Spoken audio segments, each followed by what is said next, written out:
اهو.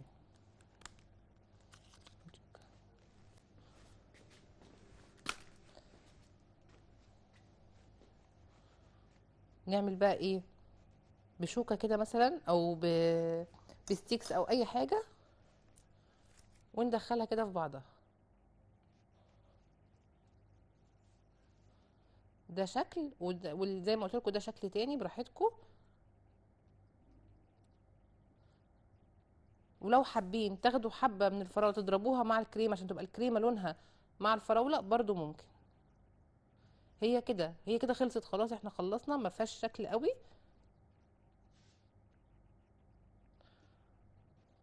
وممكن تسيبوها كده زي ما انتوا عايزين، بس نفردها شوية عشان تبقى مالية بس الوش.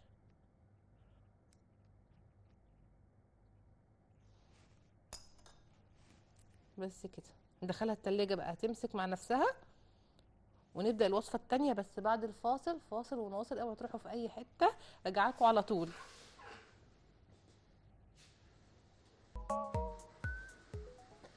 ورجعنا لكم بعد الفاصل.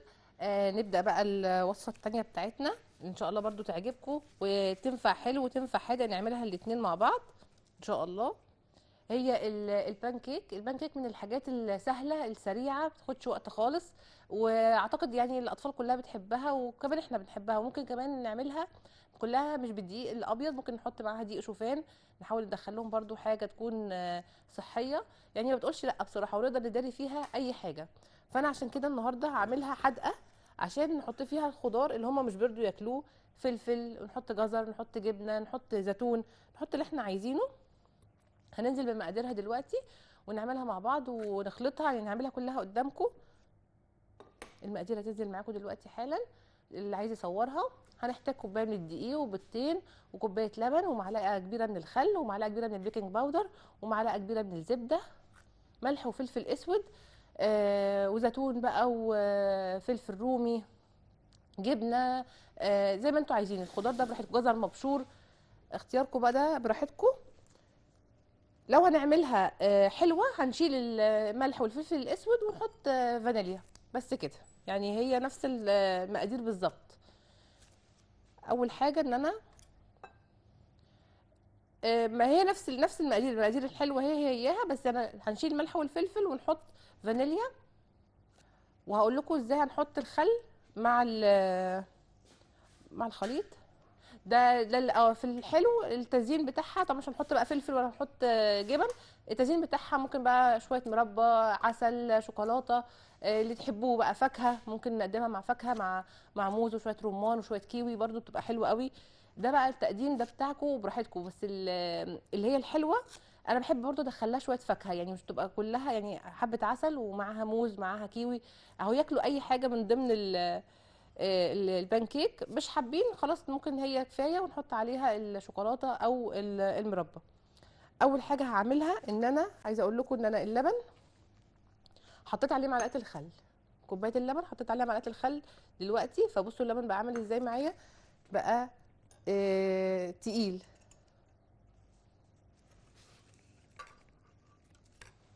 اهو.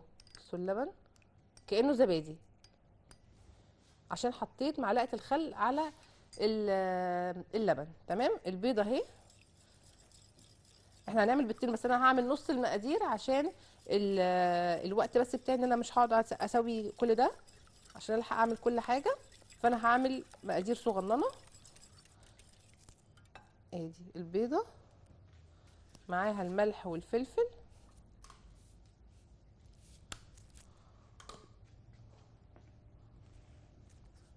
ماشي، الملح والفلفل. وكده كده احنا حاطين خل مع اللبن، فمش ما تقلقوش، مش هتحسوا باي حاجه للبيض خالص. وبعدين نحط اللبن اللي احنا سيبناه مفيش يعني 3 دقايق، وبقى بالمنظر ده.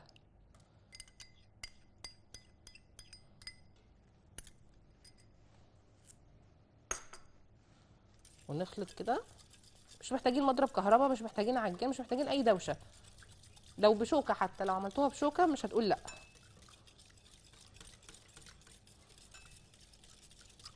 وبعدين هحط معلقه الزبده.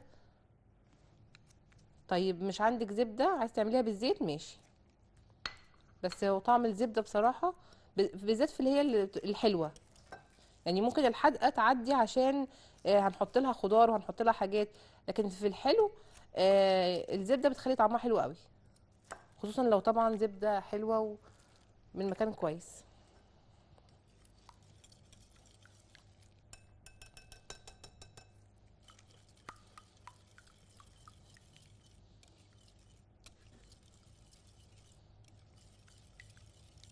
كده احنا ماشيين نفس خطوات الحلو كمان، يعني الحلو نعملها كده، بس بدل الملح والفلفل نحط فانيليا، وبرده اللبن نحط له معلقه خل ونسيبه، وبعد كده نحطه، يعني كده ماشيين نفس الخطوات بس باستثناء الملح والفلفل هيبقى فانيليا.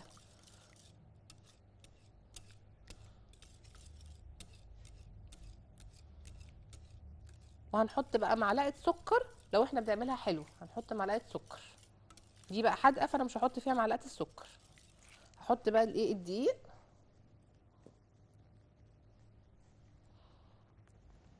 اول هحط على الدقيق معلقه كبيره من البيكنج باودر، وايوه معلقه كبيره ده يعني اغلب الوصفات بتبقى معلقه صغيره بيكنج باودر، لا احط معلقه كبيره على ضمانتي، عشان يبقى فيها كده تبقى فلافي كده وحلوه، ما تبقاش عامله زي القطايف.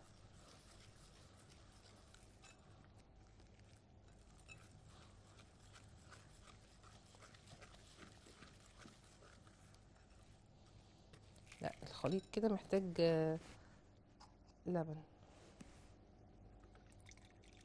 المقدار اللي حطيته كان ازيد من كوبايه دقيق، يعني نفكها بشويه لبن.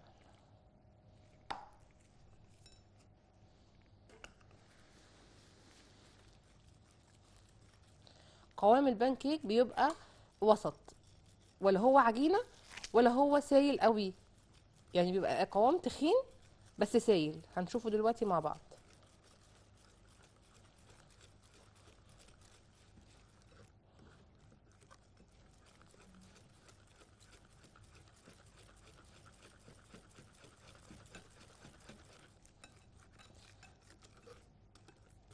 عندنا بقى طاسه تكون على حجم البنكيكه تبقى احلى، عشان نعمل لكل واحد واحده كده تبقى حلوه.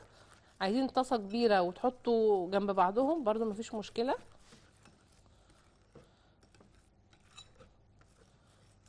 كده تمام. هحط بقى الخضار بتاعنا كده، لو هي خلاص لو هي حلوه هنسويها على كده، لو احنا حاطين سكر يبقى هنسويها على كده، لكن احنا عايزينها بقى حادقه هنحط جزر. كل اللي جاي ده اختياري معاكم تماما، الحاجه اللي عايزين تشيلوها شيلوها، الحاجه اللي عايزين تزودوها زودوها. الكميات برضو زي ما انتوا عايزين، بنحب الجزر اكتر لا مش بنحب طعم الجزر قوي، زي ما انتوا عايزين. نحط جزر وفلفل رومي، عايزين كمان فلفل الوان حطوا، وزيتون،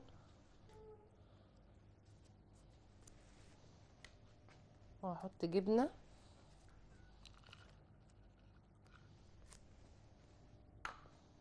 كل الكلام ده بقى براحتكم خالص. ونوع الجبنه برضو يرجع لكم، عايزينها رومي مبشور شيدر مبشور اي حاجه. الرومي بيتحيق، خلوا بالكم بتحيق طعم الاكل، فما تزودوش بقى الملح. والزيتون كمان احنا حاطين زيتون، فزيتون وجبنه رومي وملح يبقى نراعي الملح شويه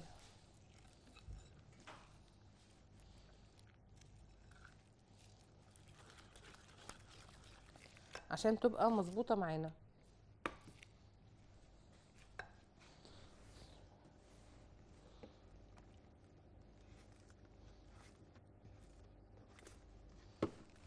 في حبه كده عشان احنا عايزينها تبقى سايله شويه، بس كده تمام جدا. اوريكم شكل الخليط بقى.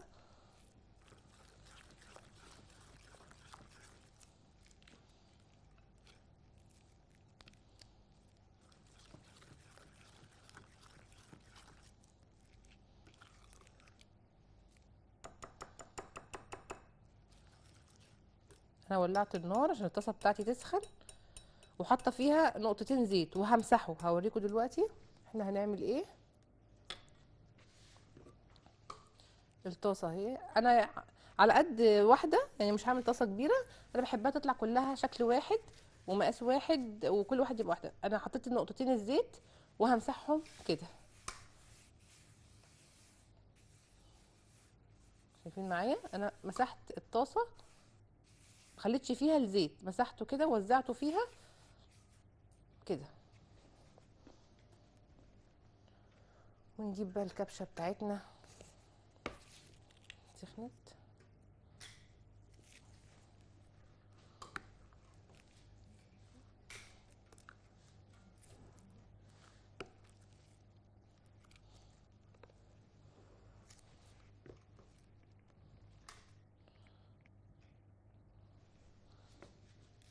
نحط بقى، نملى الطاسه. هي كده يعني، هي كده كده هي اصلا صغيره، فلما هملاها تطلع حجمها معقول جدا.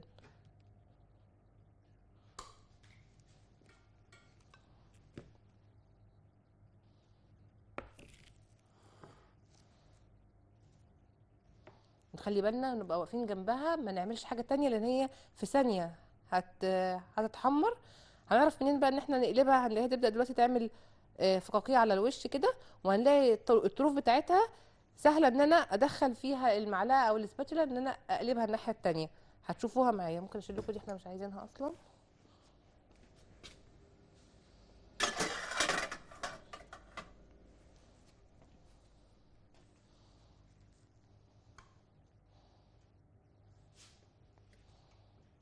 هي بدات اهي تعمل الفقاقيع بتاعتها.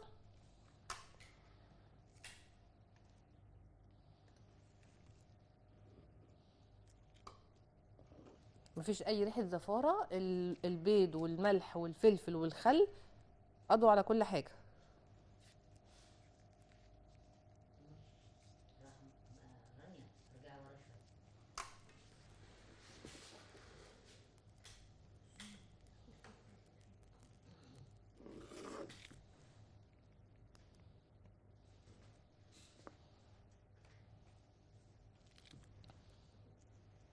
اهي بصوا بقى، المعلقه الكبيره البيكنج باودر خليتها ليها ارتفاع ازاي، فيها لحم، تحس ان احنا برضو بناكل حاجه. متبقاش رفيعه قوي، ما نحسش بطعمها، سواء في الحلو او في الحادق. بصوا هي شدت كده، ينفع ان انا اقلبها.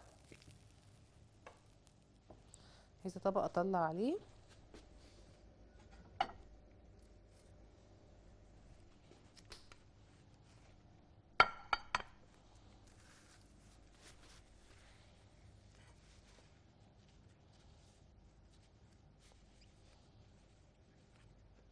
عايزين تحطوا بقدونس معاها، رشه بقدونس حطوا، يعني كل الافكار حلوه.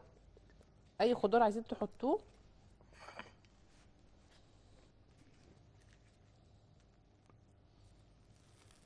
تمام. بصوا هي من الظهر كمان اهي استوت من على الناحيتين، وليها سمك شويه. ده اللي انا عايزاه بقى، ان احنا نحس ان احنا بناكل حاجه. مش هدهن بقى تاني الطاسه زيت، هي على وضعها كده.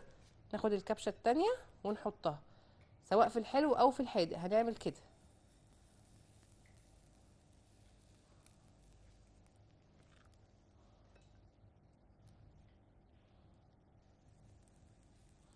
احنا كده دهناها هي مره واحده. وطبعا لازم تكون الطاسه كده غير قابله للالتصاق، ما ينفعش طاسه ألمونيا.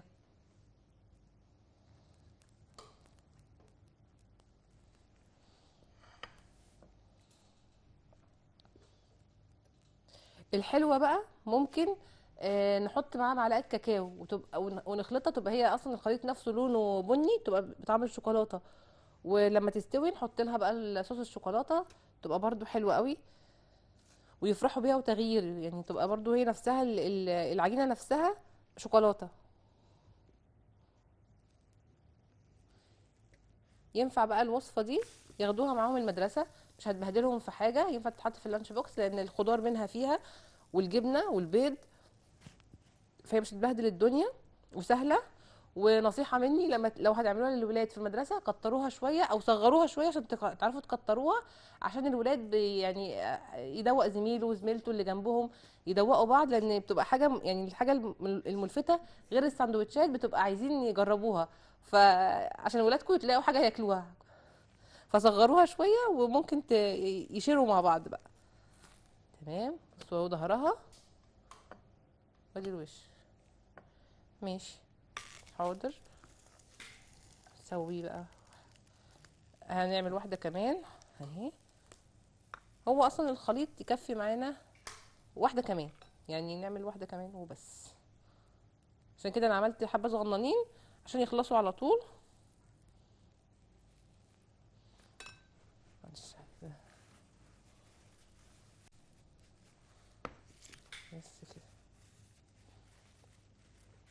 مع عصير بقى جوافه باللبن للولاد يعني في المدرسه، نعمل لهم البانكيك الحادقه دي ومعاها عصير جوافه باللبن، ونحط نقطتين ليمون على الجوافه. هي الجوافه مش تسود، يعني لو ضربناها زي ما عملتها معاكم نضربها ونحط معاها معلقه كريم شانتيه ونحط لها لبن، هي مش تسود ولا حاجه، انا بس بحط ليمون عشان المناعه للولاد مش اكتر. ف والجوافه فيها فيتامين سي وحلوه جدا ومفيده للمناعه وخصوصا اليومين دول، فلما ياكلوا كده ومعاها عصير هيفرحوا وتبقى حاجه كويسه، وربنا يحفظهم كلهم يا رب ان شاء الله. يعني نسيبها ايه سيكه. ساعات بنبقى كمان بالليل محتارين نتعشى ايه، طيب عندنا فلفلايه متبقيه على جزرايه بشوريها شويه جبنه، مفيش جبنه مش مشكله، يعني ساعات بتبقى الجبن مثلا مش مبشوره عندنا ومكسلين احنا نبشر، مش مشكله ما تحطيش جبنه عادي، كفايه فلفل وجزر وشويه زيتون.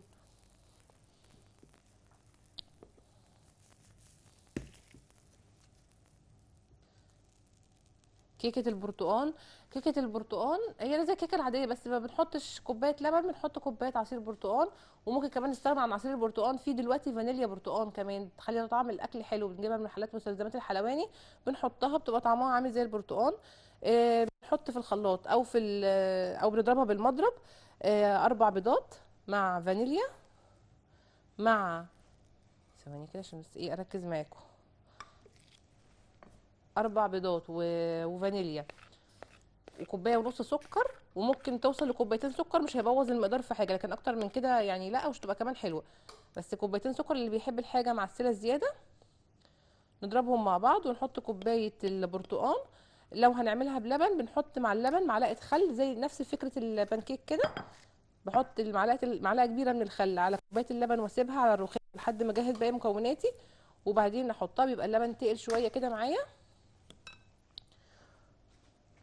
نخلطهم مع بعض، ننزل بيهم بقى على بوله يكون فيها 3 كوبايات الا ربع من الدقيق على كيس بيكنج باودر مخلوطين كويس ومنخولين مع بعض كويس، ونقلبهم مع بعض. لو عندنا بشر برتقانه نحطه مع البيض واحنا بنضربه في الخلاط، برده بيخلي نكهه قويه وحلوه.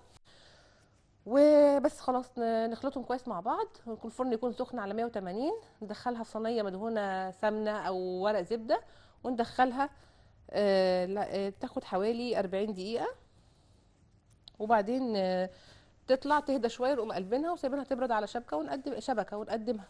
بس ما فيهاش اي حاجه، زي الكيك العادي بالظبط. حابين نعمل لها مثلا صوص او حاجه، ممكن نعملها صوص زي صوص السينابون كده، اللي هو صوص الجبنه. نضرب مكعبين 3 مكعبات او 3 مثلثات من الجبنه مع لبن مكثف او لبن بودره وسكر بودره وحبه لبن، نضربهم مع بعض.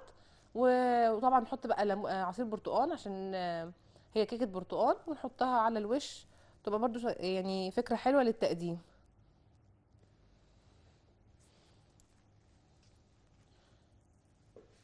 تمام اهي. لو حطينا بقى معلقه صغيره بيكنج باودر مش هتديكوا الارتفاع ده، هيبقى الارتفاع اقل شويه، فمعلقه كبيره بيكنج باودر بتفرق عشان تخليها كده فلافي كده وتحس ان احنا بناكل حاجه. فجربوها وقولوا لي عملت معاكم ايه. كده تمام. انا خلصتها. احنا هنطلع فاصل صغير قوي ونرجع لكم على طول، فاصل ونواصل قوي، وتروحوا في اي حته مستنياكم.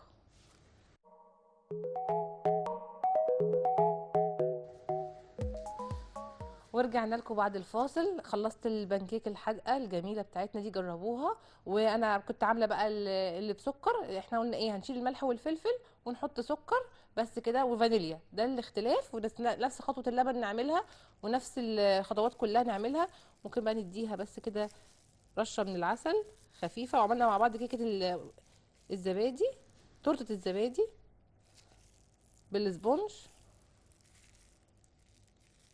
ممكن نحط مربى، مش لازم عسل. ممكن نحط شوكولاته زي ما انتوا عايزين. بس دي كانت حلقتنا النهارده، يا رب تكون عجبتكم. زي ما قلنا المسكره نحط لها اي فاكهه، رمان، كيوي، موز، زي ما انتوا عايزين. مانجا كمان لو موجوده، فراوله، زي ما انتوا عايزين. يا رب الحلقه تكون عجبتكم. ان شاء الله اشوفكم على خير المره الجايه. كانت معاكم مي صيام.